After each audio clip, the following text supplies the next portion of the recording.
Are we gonna Yep. do the flag? We are live streaming now. All right. Okay, I want to call the meeting to order, April 17th, council meeting for the city of Kenner.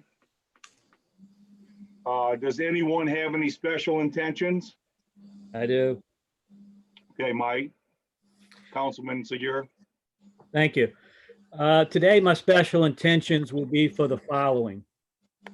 First off, in this COVID-19 scenario that we're operating with, as of today, worldwide, there are 2.1 million confirmed cases and over 146,000 deaths. In the United States, there are 671,000 plus confirmed, with 33,000 plus deaths. In Louisiana, there are 22,000 plus confirmed and over 1,100 deaths. In Jefferson Parish, there are over 5,300 confirmed and over 261 deaths. I'm not able to confirm this, but I did see where there are 35 Kenner residents who have been identified as COVID-19 deaths. For all of these people who have suffered with the virus, whether it be just from being confirmed or certainly the ones that have died in their families, I wish that we take this moment of silence and pray for them. Does anyone else have another intention? I initially did, but pretty much Mike covered them all. Thank you. I just want to thank all of the medical personnel and the first responders, everyone that's on the front line. This is a serious, serious situation, and you really have no idea what they're going through. I see it every day when my wife comes home from work. It's really, really sad. Ditto that here on this end as well, and I see it too when my wife comes home from work, and you know, the healthcare workers are doing an extreme job at this time, and really we're blessed to have those people who are out there doing their jobs plus during these tough times. It's scary. It's scary for many people, especially who work around this disease. So I thank them and keep them in my prayers, and hope that they don't get exposed to this virus. Thank you. Thank you. Anyone else? Councilmember McKinney, will you lead us in prayer? Yes. Dear God, thank you for this day and the opportunity to come together to serve our city and citizens during this time of national uncertainty. Please watch over every citizen, especially those with COVID-19, bring them back to good health and keep them well. Lord, keep those in good health, safe, and in good spirits. Lord, please watch over all healthcare workers and their families. Please watch over grocery store workers, janitors, trash collectors, restaurant cooks and workers, and all those who support our daily needs. Lord, please especially bless those City of Kenner workers who are out there every day protecting and serving our residents, public works, police, and fire, as well as the city administration. Bless us on this day and every day. Amen. Amen. Amen. Thank you, Councilmember McKinney. I'm going to lead the pledge. Everyone just stay seated so our face is still in the box. I pledge allegiance to the flag, United States of America, to the republic for which it stands, one nation, under God, indivisible, with liberty and justice for all. Mr. Chairman, you have a quorum. In accordance with Council Resolution number B14550, please be advised that all cellular telephones, pagers, and beepers and other devices must be silenced. Please remember this: if you're not muted at the time, your cell phones will ring in the background.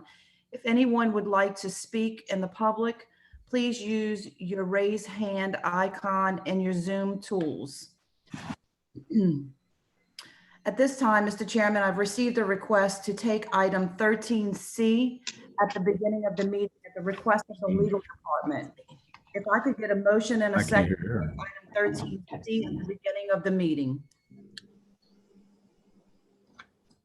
I have a motion by Councilmember McKinney, second by Councilmember Brannigan. All council members in favor, please raise your right hand and say aye. Aye. Motion passes 7-0 to change the order of business to take item 13 at the beginning of the meeting. Item 13C is a resolution temporarily suspending Council Rule 43 of the Rules of Organization, Business, Order, and Procedure of the Council of the City of Kenner and adopting Rules 54 to 57 and providing for related matters during declared emergencies. If I could get a motion in a second. I have a motion by Councilmember McKinney, second by Councilmember Brannigan. Is there any discussion on item 13C at this time? Please raise your hand if you'd like to speak. Councilmember Wilmot. I just wanted, if we have somebody on legal that's here, I wanted to ask a question as far as, does this resolution only impact for this particular emergency crisis at this time? Since you are adopting this under your emergency powers granted to you in the charter, this only is effective till the end of this emergency. If you want to make these rules permanent, you would have to come back and re-propose them, let them lay over 1 week, one meeting, and then vote on them. Thank you. Anyway, Councilmember Segura. Back to legal, if Ed could expound on the rationale and reasons. Sure, be glad to. On March 19th, I think was the date, the Attorney General put out an March 19th of this year. The Attorney General put out an amended guidance for open meetings to all governmental entities during this declared emergency with the pandemic, and it included a section that says, do the public comment requirements change during an emergency? And the AG said no, it doesn't, but that reasonable rules and restrictions are allowed during such comment periods. We basically picked up each and every one of the suggested rules by the Attorney General and put them into this proposed resolution. So these recommendations, or the majority of them, are coming from the AG's office. Thank you. And so for us passing this, as Councilman Wilmot already questioned, it's only for the limit of this emergency that both the mayor and the governor declared. And then once those emergencies go away, it goes away, correct? That's correct. Thank you. Councilmember Carroll. Can't hear you, Councilmember Carroll. The bottom left button. There you go. What about now? Can you hear me now? Yes, sir. Okay, good morning, everyone. Apologize for my tardiness. I'd like to thank Ms. Heather for helping me out this Downer show with this technology, but want to thank her personally for helping with this, and it's a good opportunity for all of us to get together again, particularly what's going on throughout the world, for us to be able to stay in contact with the people. So, and I'll talk about that later, but as it relates to this this information here, Councilman Wilmot asked the question that I was going to ask as it relates to just for this meeting, and I'd like to thank the attorney for his explanation. It was a good explanation. I think people may have had some questions about that. If we go on in the future, we would have to address this even more. And there were some questions about the ability, some people have said about the ability of the council president taking the position of a dictator to try to limit. I don't think we would ever try to limit people's ability to speak on any subject that we're talking about, but there has to be a proper decorum in place, just like we have at the council meeting, to ensure that it doesn't turn into something else that it shouldn't be, and we maintain our professionalism. So I will be supporting it. I think it's good legislation. And then going forward, God forbid, through the hurricane season or whatever, we'll have to revisit this to be able to ensure that we are being, communicating with the public. So thank you very much. Thank you, Mr. President. Thank you, Councilman Carroll. Any other council members wanting to speak on this? Okay, we have 2 members of the public that want to speak on it. Adam, are you going to feed them in? Yes, I can feed them in right now. You actually have, you have 3 now that want to talk. Richard Right. Brown, Casey Alessandro, and Greg Teft. You tell me what order you want them and I'll unmute Just them. go right down the line, top to bottom. Okay, so Richard Brown is first. You are unmuted, Mr. Brown. Okay. Thank you. I appreciate it, Adam. Thank you, Mr. President. Richard Brown, 824 Sessions Lane, Kenner. I oppose, thank you, Mr. President. I really oppose this particular item. I think it is completely unnecessary. You can accomplish what this proposes to do simply by suspending your council rules anytime you need to. Anytime there's an emergency or that a meeting has to be ended quickly, you can simply suspend the council rules to not permit the public to speak on other matters outside of the agenda. You can limit the number of speakers. You can do that at any time. You don't need this special rule to do it. And this rule gives the impression that you are trying to limit the right of the public to speak. And by the way, Section 1 says that rule be and is hereby temporarily suspended as of this meeting, which means no comments will be allowed at the end of this meeting if you adopt this. Mr. President, it's simply unnecessary under your own rules, under the Roberts rules. Any and all of the council rules can be suspended at any time. So anytime you have an emergency situation where you think you need to limit the public speaking, whether it's the number of people or those speaking on matters outside of the agenda, you can do that at any meeting, whether there is or is not an emergency. That concludes my comments. Thank you. Okay, Adam. Okay, Miss Alessandro. Hi, can y'all hear me? Yes. Okay, sorry, my first Zoom meeting. Thank you. Good morning. I'm Stacy Alessandro, 3309 Chateau Boulevard, Kenner. Absolutely echoing Mr. Brown's comments. I did read that Attorney General's memorandum on the frequently asked questions about council meetings and his guidance.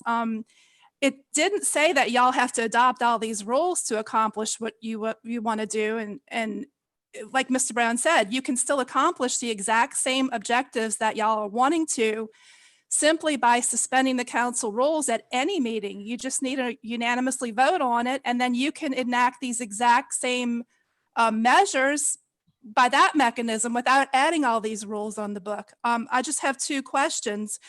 Number one, if Mr. Rapier could just clarify what I understood him to say is that after this pandemic or this emergency is over, these rules will not apply ever, or will they then apply once again if we have another emergency? Or are they truly just going away for good? They're gone. You can't reinvoke them at a later meeting. And then the second question is to please clarify under Section 2, it says that Rule 54 shall be added after Rule 53 and shall read as follows. During a declared emergency, anyone who wishes to address the council during council meetings can only address the matters listed on that meeting's agenda. Please clarify, does that mean we can only speak on the items on the agenda and not have 3 minutes at the end to speak on anything that we want? Or is the last item on the agenda where it says persons wishing to address the council, is that still included on the agenda? You know, basically, do we still have our 3 minutes at the end of the meeting to talk on anything that we want? So those are my 2 questions. Can we talk at the end of the meeting? And is this going away completely, or will it be brought up again at another emergency meeting? Thank you. Okay, we will get those questions answered. Let's hear from Mr. Teft. and then Ed can answer those questions. Mr. Taft, you're unmuted. This is Greg Tapp, 3720 West Viola Drive. Actually, Sandra actually addressed the two questions I had, which was, does this eliminate item 20 on the agenda? And is it something that will be done through all, when we have such an emergency such as this, would it be in effect at those times? So that's all that was the only two questions I had about it. Okay. Ed? Let me repeat myself. These are being adopted at the suggestion of the Attorney General's office. So most of these are coming from his office, first off. Secondly, these are being adopted under your emergency powers, which make them temporary during the course of the emergency. So once this emergency is declared gone, then these rules will disappear. If you wish to have a set of emergency rules in your rules in the future, after this emergency, we will have to then put them back up on the agenda, let them lay over one meeting as a normal rule change would be, and then you would have to either adopt them or reject them. So I think that answers the question.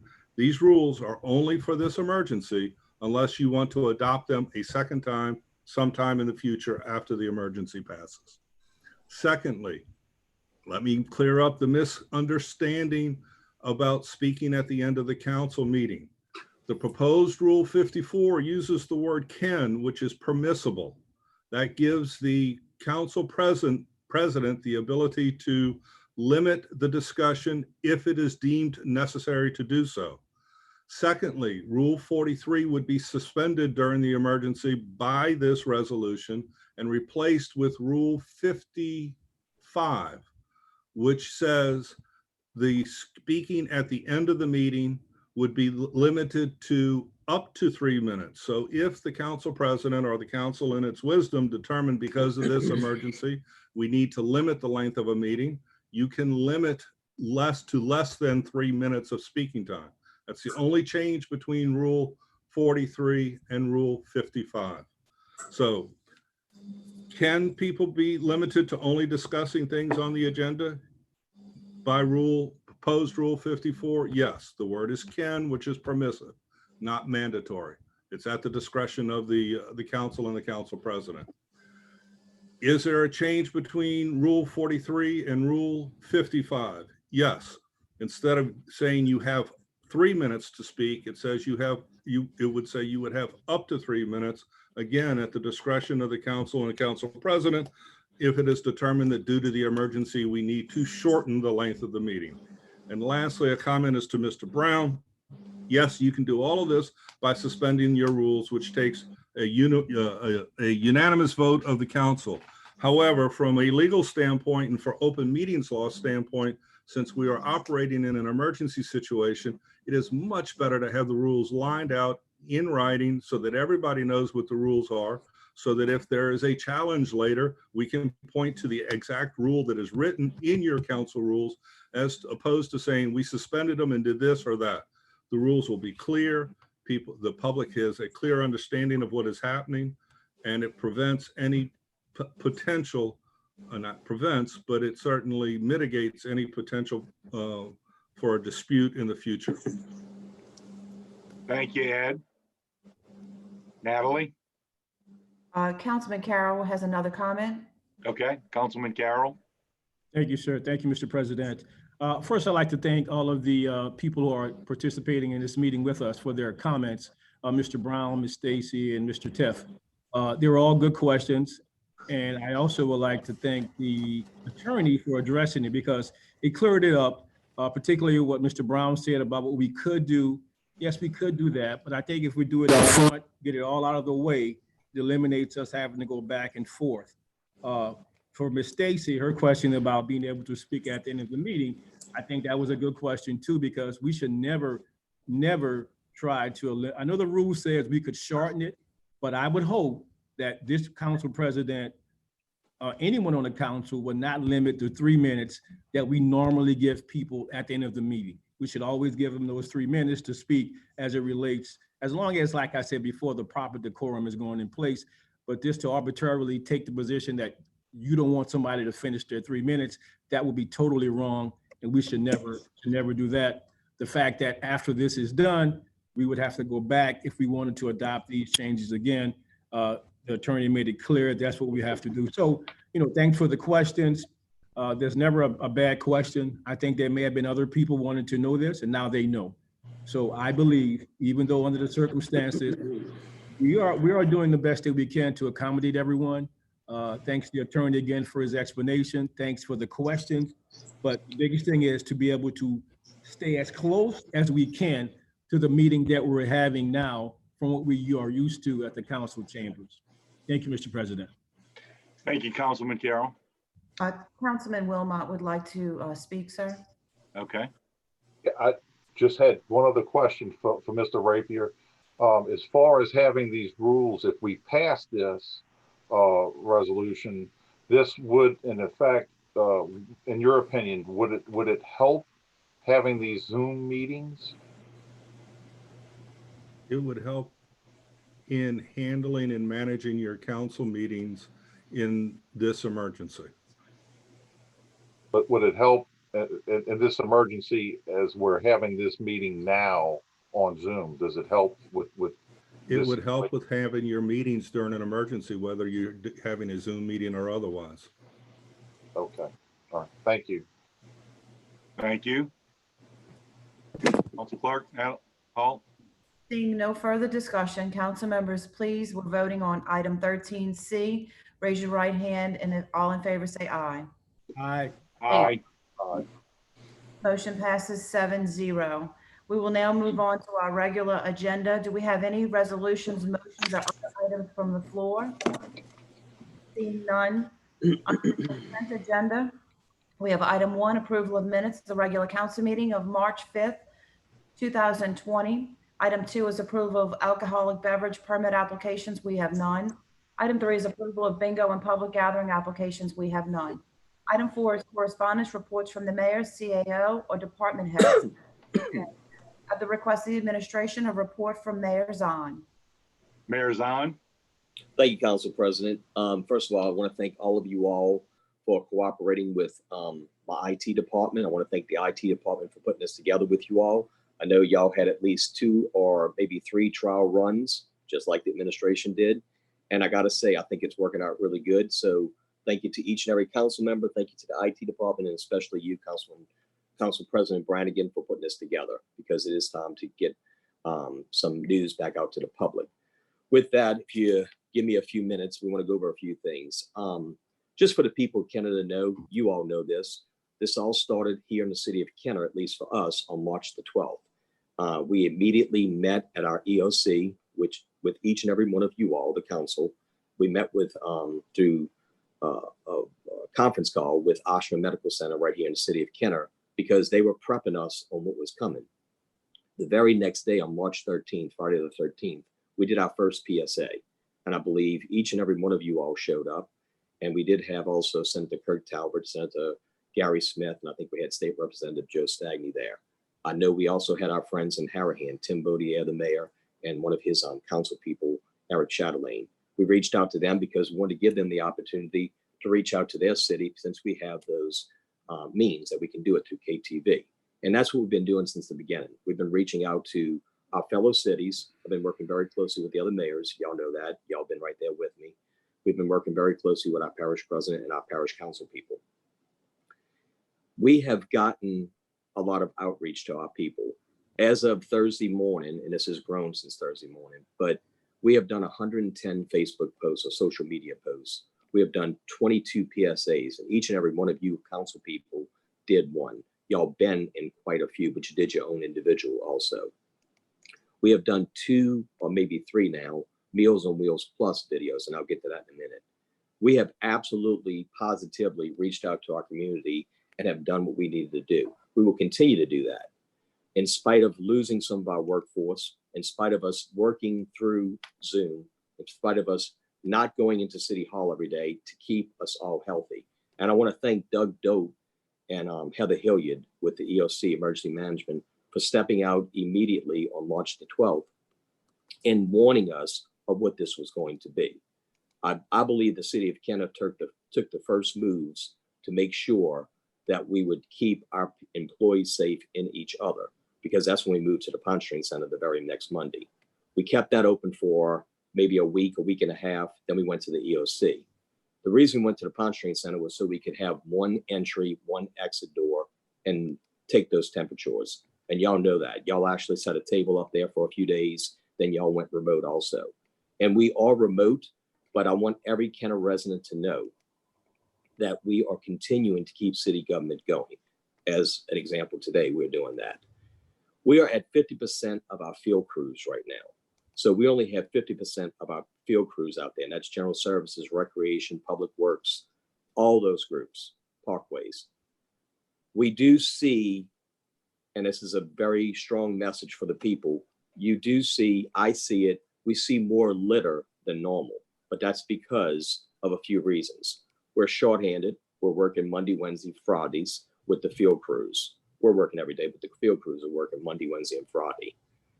We have to alternate those people like that because we only have 50% of those crews. Also, there are more to-go containers now. So you see more to-go debris on our neutral grounds. Every Monday, every Friday, for sure, we are out there picking up those things. As we speak, Jimmy Dennis, along with Chad Pitfield, are out there, and Kenny Melvin, making sure those things get picked up.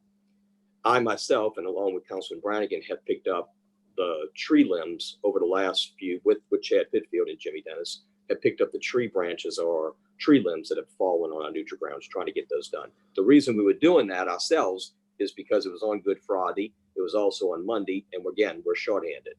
But in spite of all that, we continue to meet at least 2 or 3 times a day through Zoom conferences.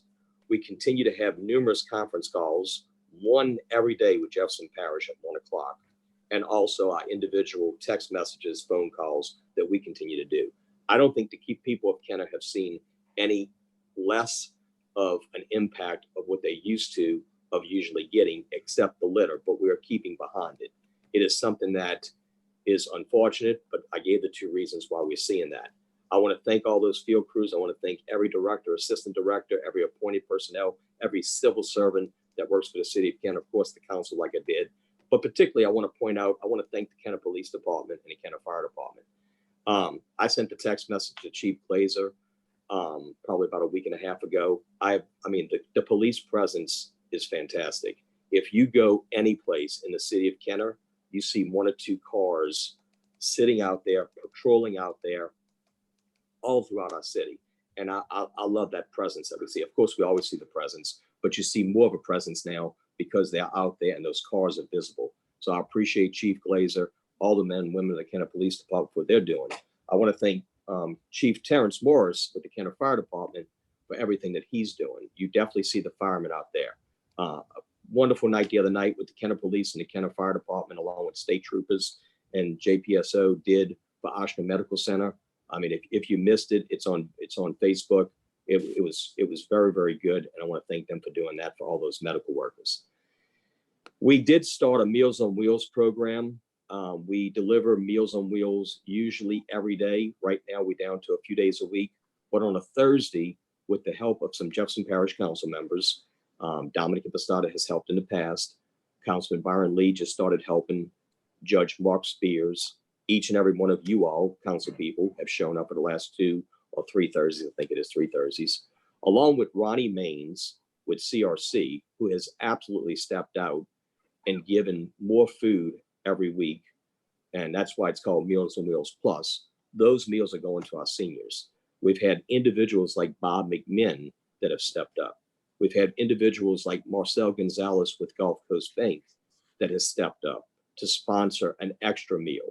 Dominic Impostata has sponsored an extra meal, I think 1 or 2 weeks in a row. Byron Lee has stepped up with Mark Spears to help sponsor. And they're bringing things throughout Kenner and also across the river. Because like I said in the beginning, we've reached out to our neighbors to make sure our neighbors know that we want to help them.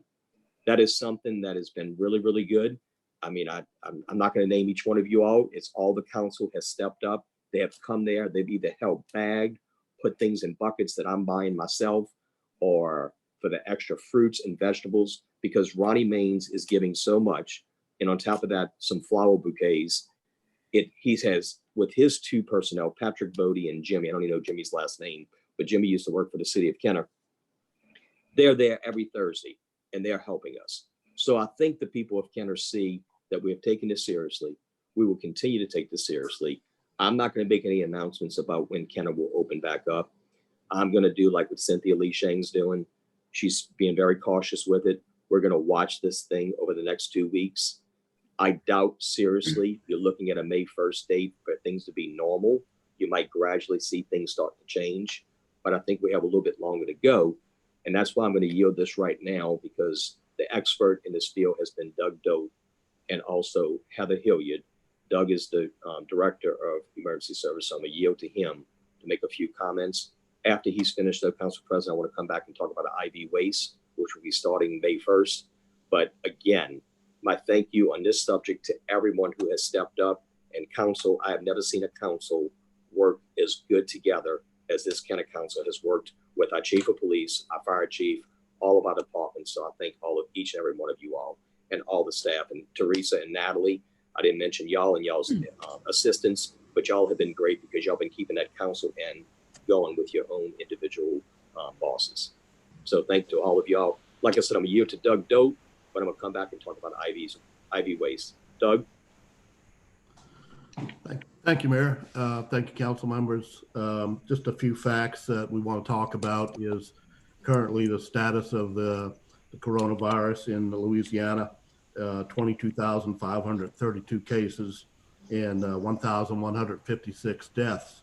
In Jefferson Parish, that's 5,346 cases and 261 deaths in Jefferson Parish.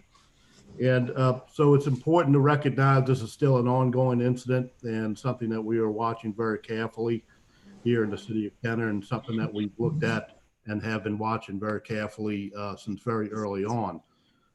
As you all know,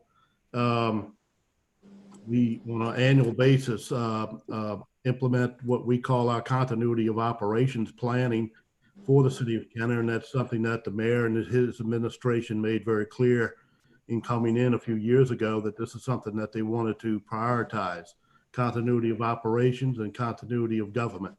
So we've stressed that a lot within my department within the last 2 years, and that's something we do on an annual basis, starting with typically around October and November, when we start looking at the influenza and the related illnesses. And so we start tracking that, and we send that information out to all of you on a weekly basis with the facts of what it looks like within the community in the region. And obviously this year we started seeing some other developments with respiratory diseases early in January. So we started monitoring that, and on January 24th is when we first started sharing that information on coronavirus. So we've been tracking this very, very closely since the 24th of January. And it's important to recognize our early steps helped us mitigate a lot of the issues that were plaguing other departments and other cities.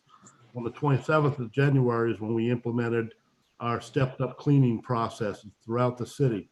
Our public works and general services departments began cleaning, extra cleaning at facilities throughout the city.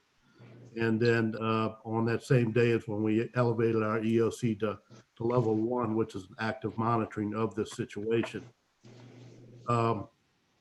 It's also important to recognize that the first meeting that we had to discuss this particular issue on an executive level was on March 2nd, when we met with the mayor and the executive staff and discussed some of the emerging issues with this, and began our early continuity planning. So as of March 2nd is when we really started stepping up and contacting the police department and fire department to start working together more closely to address what would inevitably become the situation we're in now.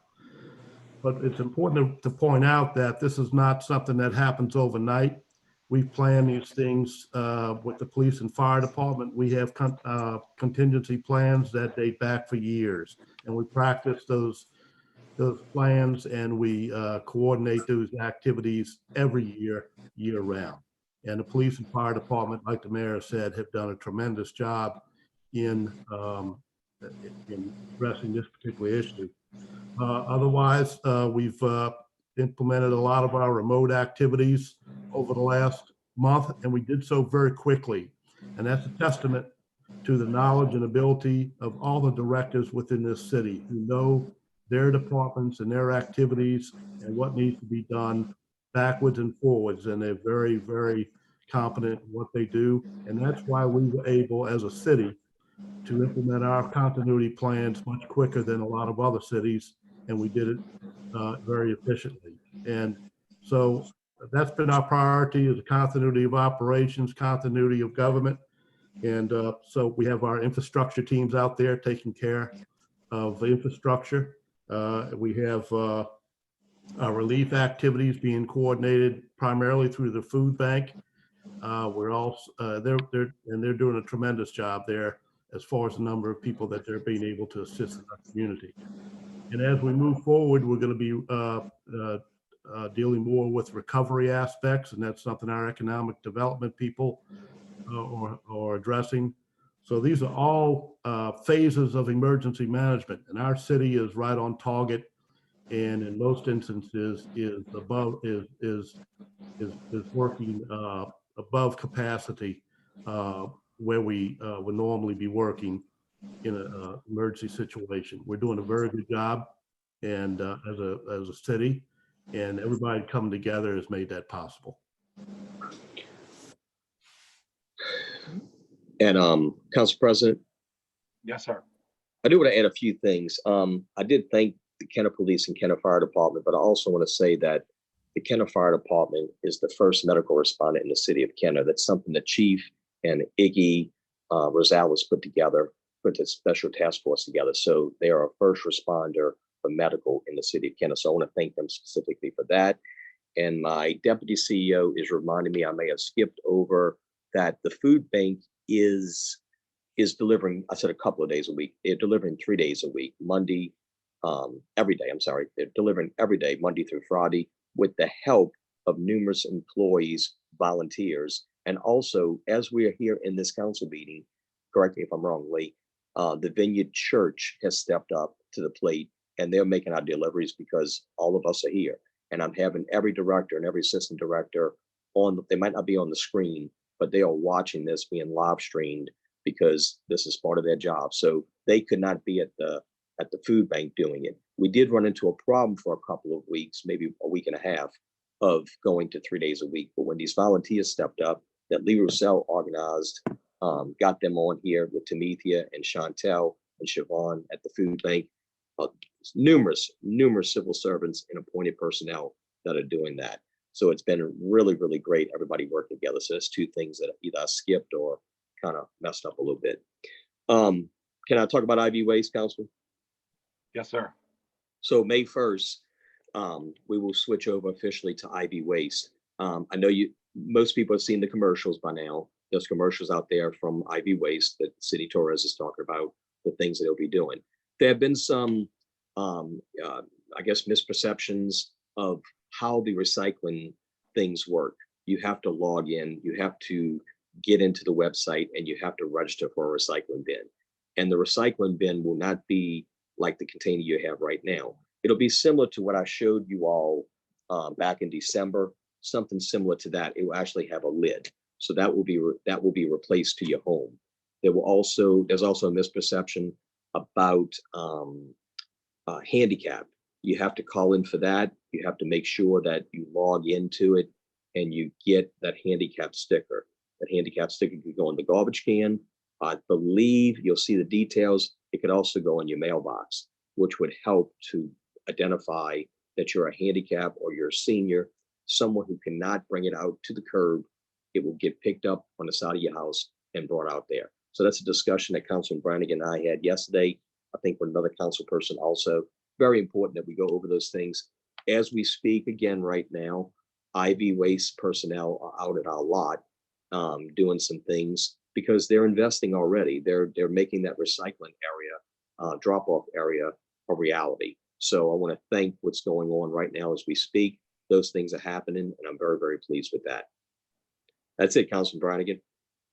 Okay, and Mayor Zahn, I wanted to add that I got a call yesterday from a constituent that did not understand that they had to register for the pickup of recyclables. And what you have to do is you have to go to ivwaste.com, press Kenner in top of the screen, and it's going to bring up, and then you press that you want recycling pickup because they're building a route to be able to run their truck on that route. So it's important for people to do that. And Councilman Segura?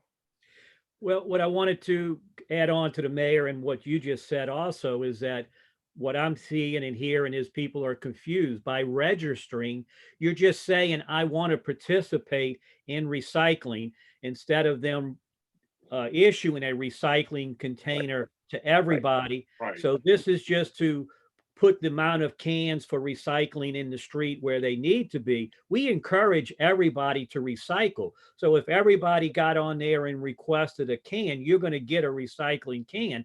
And the key is, what I've been hearing is it going to cost me anything? No, there is no cost of either one of the cans, the garbage can or the recycling can. But the recycling, since we know we have some folks that don't recycle, there's no need to bring you a can out. So just please register and please recycle. Councilman Haze? Yeah, as of today, there are about 450 requests for recycling cans, so it's going really well. And Council President, can I add one more thing? Yes, sir. Just so that people know, on May 1st, you will see garbage trucks on the street that say IV waste. They're not going to be the black garbage trucks. These are rental garbage trucks. He has to rent first, but he's already purchased the other garbage trucks. So in about another 3 to 4 weeks after that, you will see the trucks that we, either spoke about or bragged about at the last council meeting. Those trucks that are being purchased will be on the street. I don't want people to think that the rental trucks are the investment that IV Waste has made. It is not. It is the rental trucks that will be on the street. So you got to give, the way this industry works, obviously, you have to rent trucks first because they don't, you have to make a garbage truck. And I'm sure that's not something you do in a day. Councilman Carroll? Thank you, Mr. President. And this question is to Ms. Fauché as it relates to the information for the recycling. Ms. Fauché, have we put this information on the K76 and the Kenner's website about? No, that, Actually, if I could, deferring to Charles Elaine, who is running the overall programming and what's being posted, because we have multiple streams of information going out. In addition to KTV or K76, we also have Facebook, Instagram, Twitter, and there may be something else that I am missing at this point. So various different locations have the ability to post different items. What is posted on those at this point, I cannot tell you, but we will ensure that it's posted for everyone to see. Yes. Let me jump in there. And that's something I've been working. I didn't work with Deborah on that. I was working with Lee Roussel because she's taken over the media part with everything that's going on. First and foremost, Councilman Carroll, obviously COVID-19 has been the most important thing to put on Facebook. So we had held that off.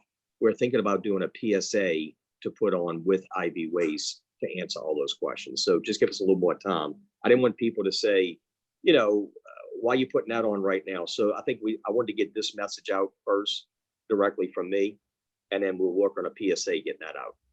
Yes, that makes sense. I understand that. But now, now that I guess we all understand now the process that we were using, and once we get that into place, I just wanted to make sure that the message is consistent, because I would like to put it on the District 1 Facebook. So absolutely, when you guys put that together, then that way everybody is given the same message. I like to get that to be able to present also on the District 1 page. Absolutely. And I think we'll probably do that in another week or so, because we're getting closer to that May 1st deadline. And hopefully we're a little bit further with not more positives, a more positive situation with COVID-19. Yes, thank you. Well, I look forward to that information. Thank you. Okay, Natalie. Yes, sir. That will conclude the consent agenda. If I could get a motion in a second on the consent agenda? Motion from Councilman Brannigan, second from, raise your hand, Councilman Carroll. All council members in favor of the consent agenda, please say aye and raise your right hand. Aye. Motion passes 7-0 for the consent agenda. Under the public appearance agenda, we have item 9A, a public hearing regarding resolution number B17077, a resolution calling a public hearing to determine whether the structures located at 3015 Akron Street, Kenner, Louisiana, shall be abated by repair, rehabilitation, demolition, or removal. I have received a request from the code director for removal of this item. If I could get a motion in a second. Councilmember Segura motions. Councilmember Brennan seconds. All members in favor of removal of item 9A, please raise your right hand and say aye. Aye. Motion passes 7-0. Item 9B is a public hearing regarding resolution number B17078, a resolution calling a public hearing to determine whether the structures located at 2508 Roosevelt Boulevard in Kenner, Louisiana shall be abated by repair, rehabilitation, demolition, or removal. I have a motion. As well, Mr. Chairman. I have a motion by Councilmember McKinney, second by Councilmember Haze. All council members in favor of removing item 9B, raise your right hand and say aye. Aye. Motion passes 7-0. Item 10 is opening of bids. We have none. Item 11 is reclassification of zoning for final passage. Item 11A is a public hearing regarding summary ordinance number 12,690. An ordinance amending ordinance number 11,062 adopted by the city of Kenner on March 17th, 2016, entitled the Unified Development Code of the City of Kenner, more particularly amending and rezoning lots 8A, 11A, and 14A, Square 83, Bainbridge Office and Industrial Park Subdivision, from light industrial to heavy industrial, and directing, authorizing, and empowering the planning director of the city of Kenner to alter and amend the official zoning map of the city of Kenner. The planning director has requested a one-meeting deferral on this item, sir. Okay, so we need a first and motion and second. Yes, sir. Okay, a motion by Councilmember Wilmot, second by Councilmember Carroll. All council members in favor of the one-meeting deferral, raise your right hand and say aye. Aye. Motion passes 7-0.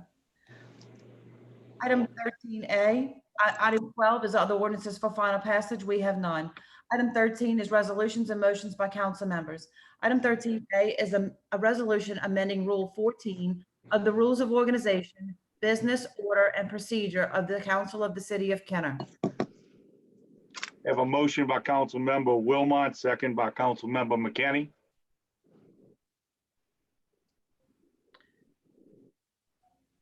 Mr. Chairman, I've received an amendment for this item. Would you like to have discussion on the amendment now, or would y'all like to talk about the item? No, we can have the amendment, take the amendment now. Okay, at the request of Councilmember Segura, I've received an amendment for this resolution. What we will be doing is in the third whereas, it will read, whereas this resolution shows text. Oh, no, I apologize, sir. The amendment will read,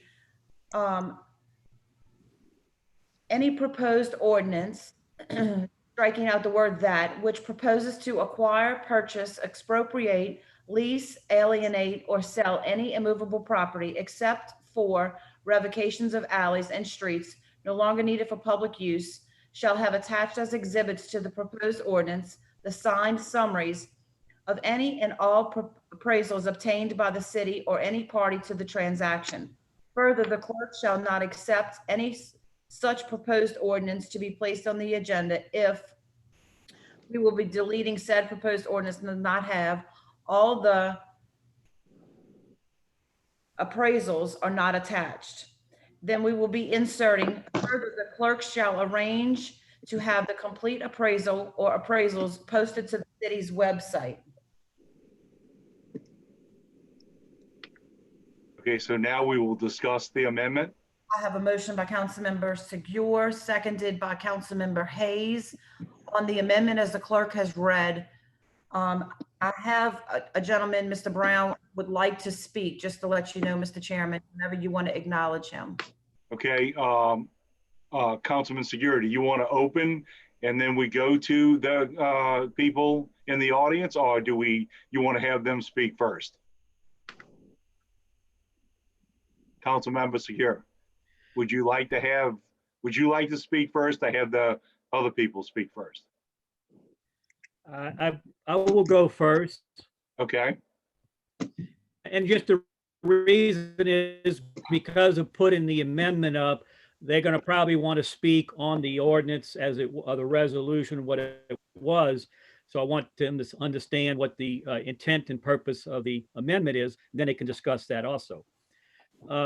This rule change, as I see it and have talked to everyone on the council for the most part, is not a problem other than the cost to the city, because when you start adding superfluous pages to the agenda, and those agendas get printed out by a variety of individuals in the city, that adds to the cost of the city for paper and printing.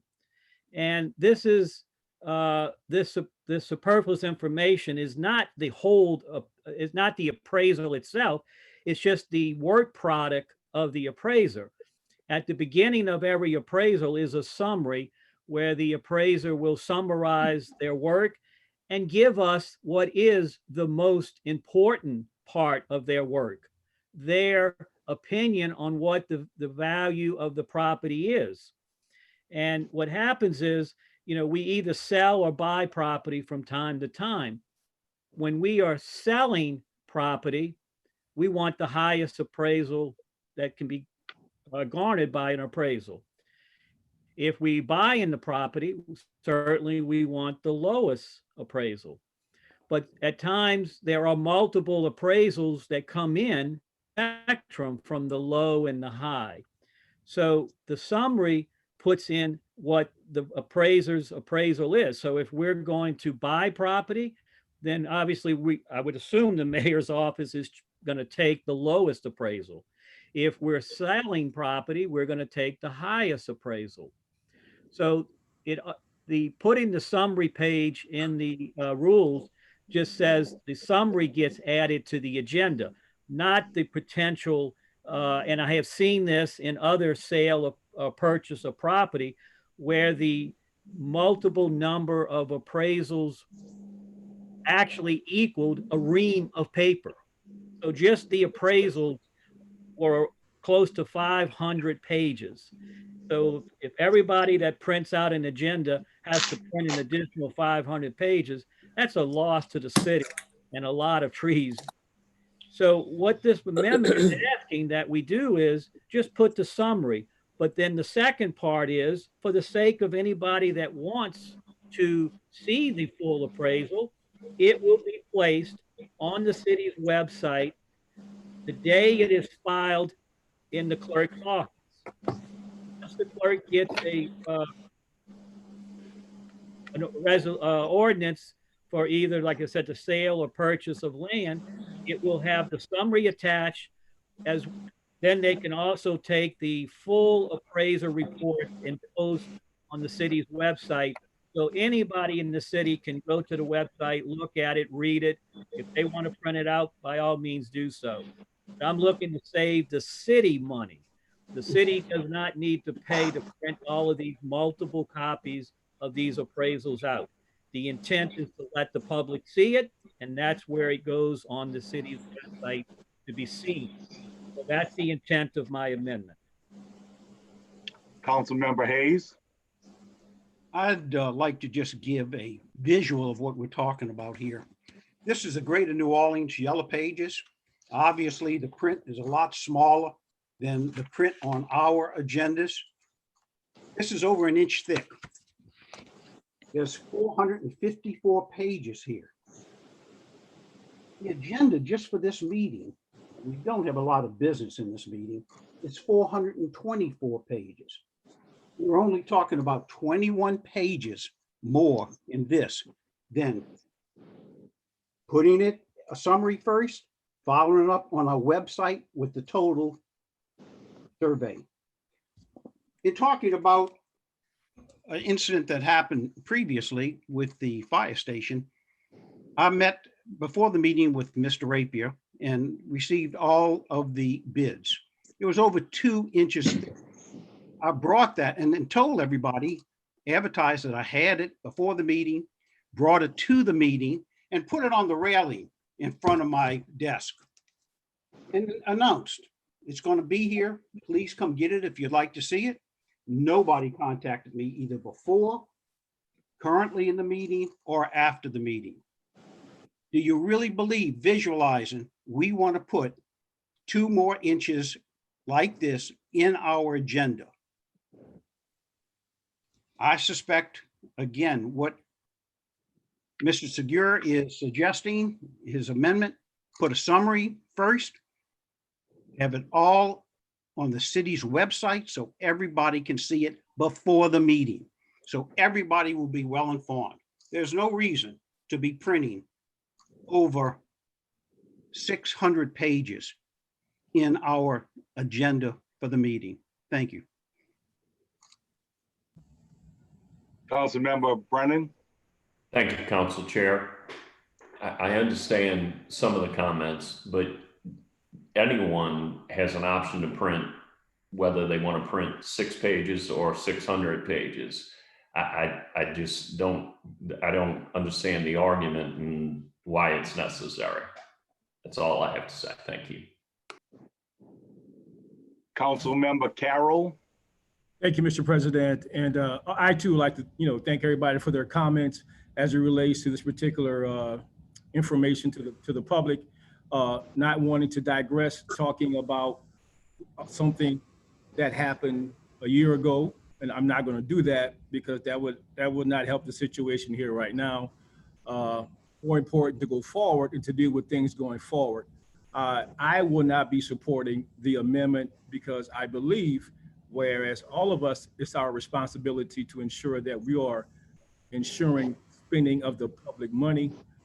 I don't believe we have a whole lot of cases for appraisals of property where we sell or buy as it relates in a year, and also as it relates to our $70 million budget. I do believe that more information is giving, as Councilman Wilmot's legislation is saying, is that it will put it all there if people want to see it. Will it cost a little bit more? It may. But what's the point? Information to the public or 500 sheets of paper as was used based on the number of times that we want to do it. So I'm going to be supporting Councilman Wilmot's proposal wholeheartedly and not supporting the appraisal for those reasons alone. Thank you, Mr. President. Councilmember Wilmot. Thank you, Mr. President. And I just wanted to say too, when somebody stores something, say for example, and I'm going to give an analogy. If I'm a painter and I have paint supplies, I don't keep my paint in my garage and my supplies in my shed. I keep them together.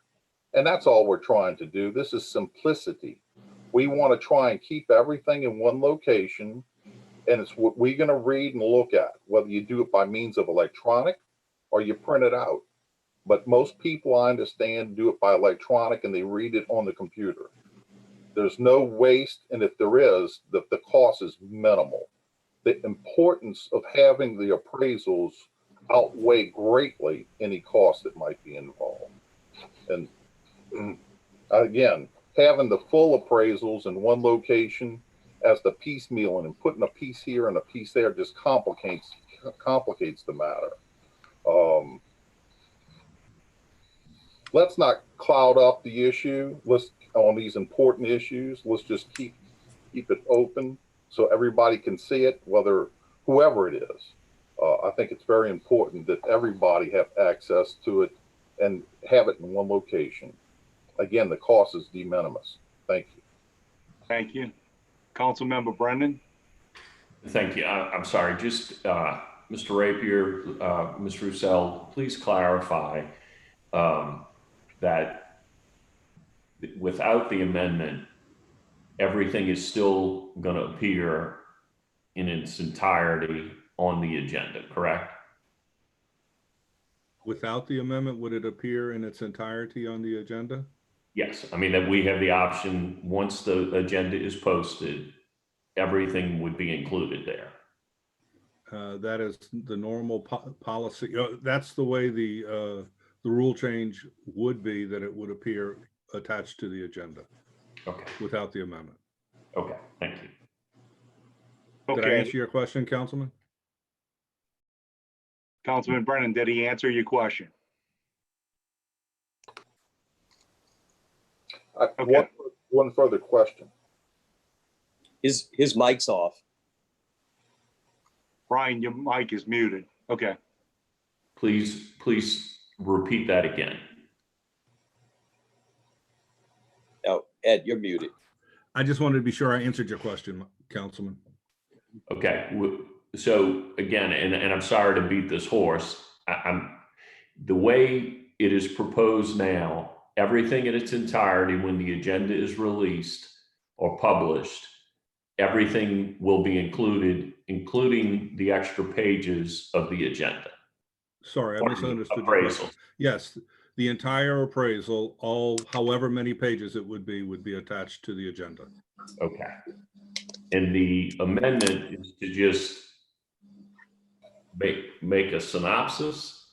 No, in an appraisal, you usually, in an appraisal, and I won't say all the time, but I will say with all of the ones I've seen recently, there's on the top of at the very beginning of the appraisal, there is a 1-page or 2-page letter-ish type document that is signed by the appraisal that gives you a summary of what he did and his valuation of the appraisal. The rest of the pages are just all of his backup for what's contained in that 2-page letter. And I think what the intent of the amendments is that you would have that signed 2-page document from the appraiser, and that all of the backup would be available on the website as opposed to attaching it to the agenda. So if you vote for the amendment, that's what would happen. If you vote the amendment down, then the entire package of the appraisal, the signed letter plus the all of the backup would be attached to the agenda. Right. Is it at all possible to ask my council members, my fellow council members, to ask them how many actually print the agenda? I do not print the full agenda. Today I have 3 pages. Show of hands of who prints it?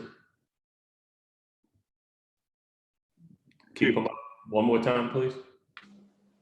Yeah, Councilman Carroll and Mayor Zahn. Okay, thank you. Okay, I did a little homework on this, and bottom line is I'm not in support of the amendment because the city contract with US Copy is 0.0082 cost per page in black and white. If we print 500 pages, it's $404.10. I know that I use a lot of copy paper in my office at my insurance business, not my city office. I don't know how much Jessica uses, but when I buy copy paper, it's $2.90 for a 500-page ream. So we're looking at $7 to include the full proposal, the full appraisal if you print 500 pages. And we have 2 people that print the whole thing, so it would cost the city $14 on the next sale of the property. I will not be supporting the amendment. Is there, Councilmember Secure, are you going to close? Sure. Or do you, okay, or do you want, or Natalie, do we go to the people that want to speak before Councilmember Secure closes? He will get to close on his amendment. I see Councilman Wilmot would like to speak. He's got his hand up. And don't forget, we have Mr. Brown who would like to address the council as well. Okay, Councilmember Wilmot. Thank you, Mr. President. I just want to add that throughout the years, I've handled a lot of personal business that involves obtaining appraisals. And in doing so, the first 2 pages usually has, like, as the attorney Rapier said, it does have like a letter format, and it includes, it doesn't give, it just basically says the address of the property and the value that they determined it to be. It doesn't go into any details about the actual property itself. All the rest of the body of the appraisal supports the figure, basically. The rest of the body has, it's contained a lot of important information that's, again, it backs up that number. That's all it does. So the rest of the appraisal is important as well. And usually when I request them, residential, you can get short or you can get long form appraisals. The shorter ones are real short. They're probably somewhere around 10 pages. The longer versions are around 20 pages. That's residential. Commercial, it might increase maybe 5 or 10 pages. That's generally. So I don't know where all these numbers are coming from with 500 pages. I've never seen 500 a page appraisal before. That's all I have to comment on. Thank you. Okay, Councilmember Segura, would you like to hear what the people have to say, or do you want to close? Mr. Go Chair, ahead, let them talk. Mr. Yeah, Chairman, yeah. I'm sorry. Councilmember McKinney would like to speak prior to I'm closing. sorry. Councilmember McKinney. Yes, I just want to make a comment to say that, you know, I don't think that people in general print the agendas, and I certainly don't print out all the attachments. And I know Councilman Brennan mentioned that, but I won't be supporting this amendment because I think it's good to have everything in one location. Thank you.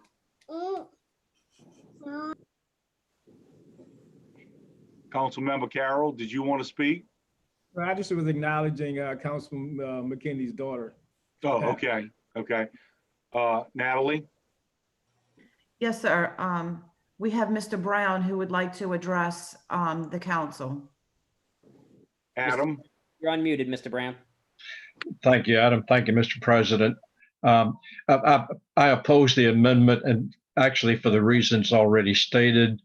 I think very few people print out the entire agenda. I print out the 2 or 3 pages of the agenda sometimes, but there are occasions when I'm looking at a particular ordinance or approving a contract that I want to see the entire contract or the documentation backing up the purchase or the appraisal, and I will on occasion print out the entire file, the entire appraisal, or all of the attached documents. I think so few people print everything out that it's best to include it on the agenda. One other point: if the full appraisal is simply filed on the city's website sometime, searching the website to find documents is a royal pain. It is not user friendly. Maybe you council members know how to do it. The public doesn't know how to do it. I really think it's best to follow what I think is the same practice when we're selling property. Attach the full appraisal to the agenda, and people can look at it online. If they want to print it, they can print it, or they can skip it. But that concludes my comments. Thank you. Okay, Adam, we have Mr. Teft. Yes. Mr. Teft, you are unmuted. Yes, I just got 2 comments. One is, if you listen to Mr. Haze, in business, you generally, when you're doing real estate loans, that letter that has the appraisal is generally what most people look at. The other stuff is just telling you the square foot or what have you, that just kind of like just goes on and on to justify why they made that appraisal. I'm not so sure if you really need all that information up front. It's something that should be available if you got it, but when it comes to having it on the agenda, I really don't see where does anybody any good to see all those pages of how we're justifying how they got to that dollar amount on the appraisal. So I would be for the amendment if it was me. And I would encourage everyone to think about that, because when you're going through that agenda online and you come and you go look at that and you got pages upon pages upon pages, I'm going to tell you something. There's a point where you're going to stop reading all those pages, because you're going to find out that they're all basically saying almost the same thing. They're just justifying why they came to that appraisal. And that's all I have to say. Thank you. Thank you, Mr. Tiff. And we have Adam, we have Miss Alessandro. Yes, and Councilman Wilmot's hand is still raised as well. Yes. Alessandro, you're unmuted.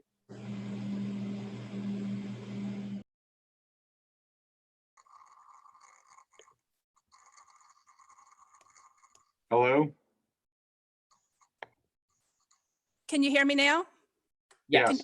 You can hear, okay, I'm sorry. Okay. Yeah, I just wanted to say thank you. That 500 pages in an appraisal is a ludicrous figure. I'm not saying that it can't happen, but I am a licensed real estate agent. I'm a real estate professional. I deal with appraisals all day long, and commercial and residential. In fact, I have a commercial property that I have listed right now. These appraisals are not 500 pages long. A commercial appraisal is generally less than 50 pages. So for the public, just for the public to understand, 500 pages is just completely ludicrous. So, you know, and also this is an event that only happens maybe 2 or 3 times a year. It's not like y'all are printing these out every day, every meeting. I mean, we hardly ever buy or sell property. So this might only be done maybe 2 or 3 times a year. I'm totally against this amendment. You guys need to have the entire appraisal. Everybody should. Mr. Taft is right. Generally, the first couple of pages is a summary, but you want to read that body because you want to be able to see an appraisal is just an opinion. And so you want to look to see what did that appraiser use to arrive at his opinion. You want to see what comps were used. You want to see there's different methods of appraisals. You want all of that information. So you really need to have all of that at your fingertips. It's not going to be 500 pages. Typically, it might be 50 pages, probably closer to 20 pages, and only 2 or 3 times a year. So, and even if it was 500 pages at a penny or 2 pennies a page, we're talking about maybe even on the high end, if you had to print out, you know, 7 500-page appraisals, which you will never do. Worst case scenario, you're talking under $100, and you're talking about multi-million-dollar properties that we're buying here. So, you know, you absolutely need all these appraisals. And I think this is fantastic legislation. I've been waiting to see something like this come on the agenda. I think if y'all had, I wasn't going to bring up the fire station, but since some of the council members did, I think if you guys had all of these appraisals at your fingertips when y'all voted on that, you know, that mistake might have not been made. So please, I think this is excellent legislation. I'm so glad Representative Wilmot put this forward. And please, I would say, please vote no on the amendment and absolutely vote yes on this. Thank you. Councilmember Brennen. Thank you, Council Chair. Thanks everyone for their comments, but we've said this before, it's been repeated. When we did the firehouse purchase, we had access to all the documentation. We reviewed it. I know I personally did. I know many council members did. We did our diligence. That was all available to us. We looked at it. We researched it. We did our diligence. We did our homework. Councilman Wilmot has put this up. It's fine. But to infer or to make the suggestion that we didn't have information and we didn't do our homework is not correct. It's not accurate. And it's insulting to each of us as a council member and to the administration. We did our homework. Thank you. Councilman Haze. Thank you, Mr. Brennan. That is totally true. As I said, after meeting with Mr. Rapier, I said that we had the appraisals.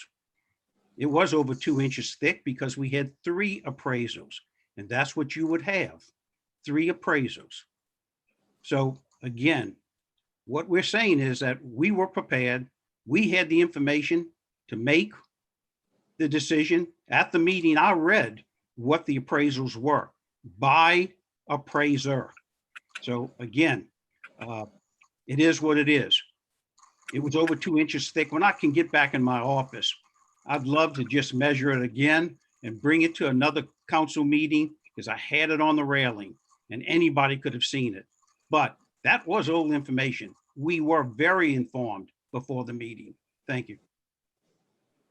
I would like to echo what Councilmember Brennan said. We did our due diligence on that property purchase. We had meeting after meeting after meeting with the administration, and everyone worked together on that. Natalie?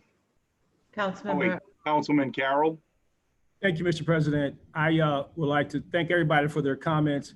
I just would like to say that we are going outside of what we should be addressing right now. We should be addressing Councilman Wilmot's position and what he's trying to do. To digress into other things is taking us away from the ordinance, what we're trying to do. Everybody have their opinion about what was done and what wasn't done. And like I stated before, it doesn't do any good right now to relive that. I'm not going to address anybody's comments or what we had or what we didn't have. I'm going to say, let's just stick to the topic at hand. Let's address it as it is right now without accusing anybody of anything. Thank you, Mr. President. Thank you, Councilman Carroll. Councilman Brennan? Councilman Carroll, I appreciate that and I respect your opinion on that. But when the inference is made that we did not do our homework and our diligence, I think it's prudent on our part to refute that.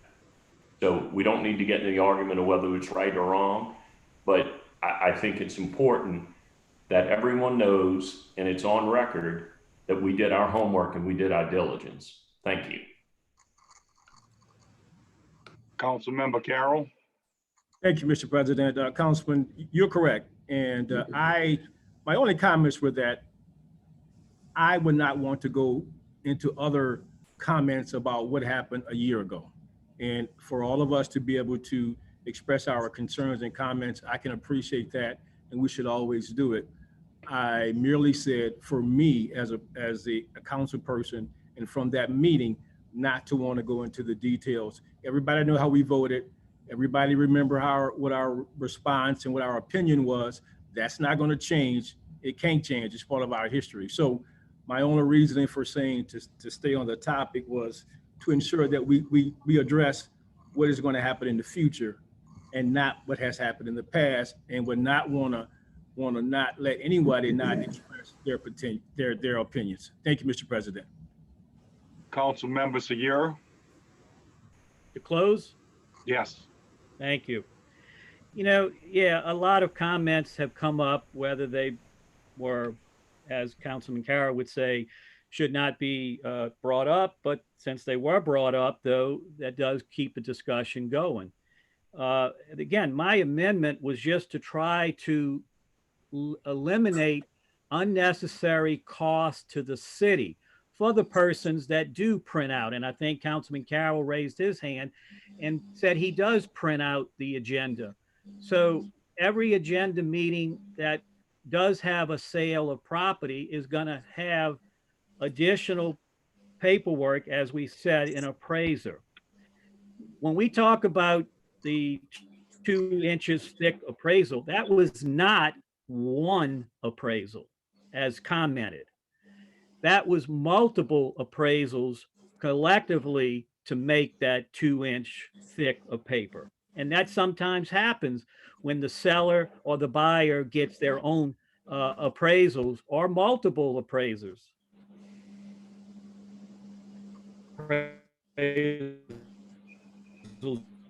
Done.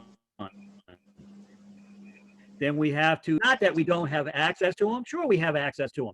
So for someone to say that we made a mistake, I take offense to that too. Everybody that was at the council meeting for that project purchase had the information in front of them. Counts and all of the printout, 2-inch thick of the paper at his desk at the council chamber, and showed it to the audience that he had it. The fact that some people did not look it up, that's their problem. So the point is, do we just keep spending the city dollars? It's amazing how now we have the same people who criticize us for spending city dollars to say, no big deal. It's just city dollars. Go ahead. It's only this much. Well, I look at it a little differently, and I still think it's a waste of city dollars to add all of the appraisers' paperwork to the agenda when it can accomplish the same goal by putting it on the city's website. And for the ones who have a problem finding it, let us know. We'll go change the process. We don't know if it's hard for you to find unless you tell us, but we'll make it easy for you. The city's got good IT staff. They'll make it easy. So again, all I was trying to do was help the city's dollars being spent. And if everybody that wants to not support this and just keep spending city dollars wastefully, y'all go for it. Y'all live with it. I'm not going to do it. So thank you. Councilman Segura, would you like to allow Councilman Haze to have a comment? I know you've closed, but he's got his hand up. I don't have a problem, but it just keep going around and around because everybody's had multiple times, but that's up to the president. Councilman Haze. Yeah, I just want to say we should close or vote on the amendment before I lose the internet again. I've lost it twice already. Okay. Natalie? There's no further discussion on the amendment. Council members, please vote on the amendment as read by the clerk. Aye. All in favor, say aye. Aye. Councilmember Haze and Segura are in favor. Councilmembers Carroll, Wilmot, Brannigan, Brennen, and McKinney are opposed. Is that correct, council members? Yes. Correct. Yes. Motion fails 2-5. Back to your original resolution as not amended. It's not amended. Back to your original resolution. Is there any discussion on that resolution? Councilmember Segura. I'm just going to close my comment on this and say, just like I just said, I'm not going to support this because I'm not going to go along with wasting the city's taxpayer dollars, even if it is just a few dollars. Natalie? Any further discussion? Councilmember Wilmot? You're muted, Councilman. Please unmute yourself.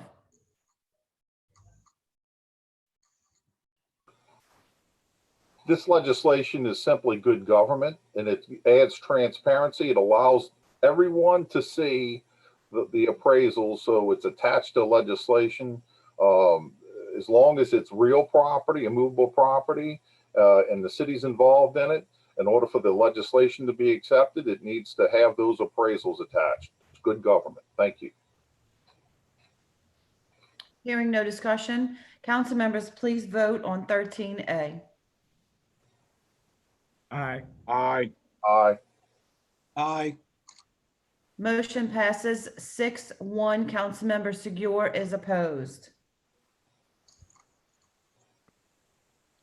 Item 13B is a resolution accepting the Municipal Water Pollution Prevention Environmental Audit Report for the period of January 1st, 2019 to December 31st, 2019, and to inform the Louisiana Department of Environmental Quality that the following actions were taken and additional actions will be taken by the City of Kenner.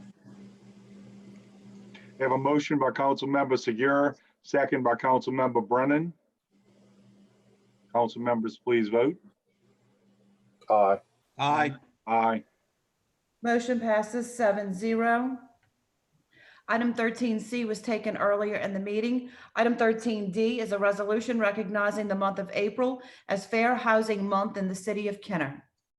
Have a motion by Councilmember Carroll, second by Councilmember Segura. Council members, please vote. Councilman Segura. Oh, I'm sorry. Councilmember Segura. I'm sorry, Councilman Carroll. Councilmember Carroll. Thank you, Mr. President, Madam Clerk. Ms. Fauché, is Attorney Shaw viewing this meeting in Zoom? Yes.